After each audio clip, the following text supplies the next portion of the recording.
Hey Scrubbers, it's Vanessa here, and today I am playing along with the Groundhog Day Hop, and I will have everyone who's hopping along in the description box below, so be sure to check out the description box so you can hop along and see what everyone is creating today. Now, the only requirement for this hop was that we were to scrap lift ourselves. So at the beginning of the video, I showed you the layout of mine that I'm going to scrap lift, and it has now shown up in the corner as well. So I am just starting out here by cutting up my papers that I'm going to use for my background. I am using my How to Kill a Kit with Style that I put together for February, and most of it is going to be from the Vicki Boutin project pad. That is where the rainbow paper as well as the letter colored distressed background paper as well is from that collection. Now the yellow paper and the green, those just came from my scraps, and so I am going to use those as well. Now my design has a top and bottom stack of papers, and in the original I had torn the papers, but in this case I decided to use that rainbow paper, and those scallops are going to go on the top and bottom, and then I've layered up the yellow and the green at the top and bottom to mirror my original. Now to change it up, I did also decide to place my photo at the bottom, and so now I have flipped it, so my title is going to be at the top and my photo is going to be at the bottom.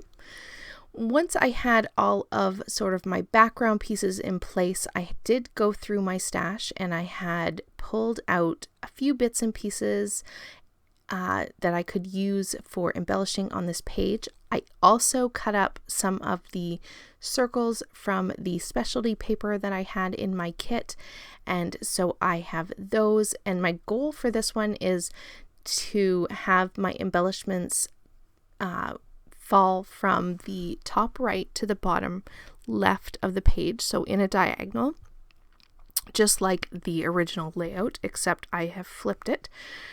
And so that's what you see me doing here is I've laid out the initial start of my embellishment clusters, and now I am going to go ahead and add my title. The title for this one is going to be Meeting Dan TDM, and in the photo this is a picture of my daughter and Dan TDM, and so we took my son and daughter to meet Dan in Orlando when he came over from England and had his show here a couple of years ago. And so that is what we are documenting with this picture.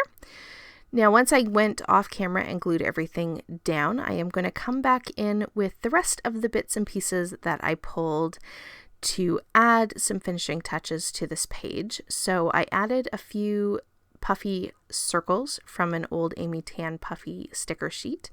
I am also pulling in some old chipboard pieces from a past Vicki Boutin collection. So I'm going to add one at the top and then one under the photo, as well as this Let's Do This speech bubble that I'm going to stick at the top. That's all I'm going to do from that chipboard sheet. I do add in these green hearts. I do about 3 of those, kind of again cascading down from that right to bottom left. And then my finishing touch for this page are actually going to be these Vicki Boutin circular puffy stickers, and what I decided to do is make these sort of act as my enamel dots for this page, and so I'm going to have them follow that cascade of embellishments and dot them around my page. So I'm kind of doing a few of the larger ones, and then those small circles at the top have little stars in them. Those are going to be more or less kind of enamel dots that I'm then going to dot throughout this diagonal embellishment layout. And once those are down, that is pretty much going to be it for this page. I do go ahead and glue everything else down off camera, including the chipboard, which was not very sticky. Before I took the final photos, I did decide to add a little bit of Heidi Swap Gold Color Shine. And so with that, here is the finished layout, and I will catch you guys on the next one. Have a great day, everybody. Bye-bye.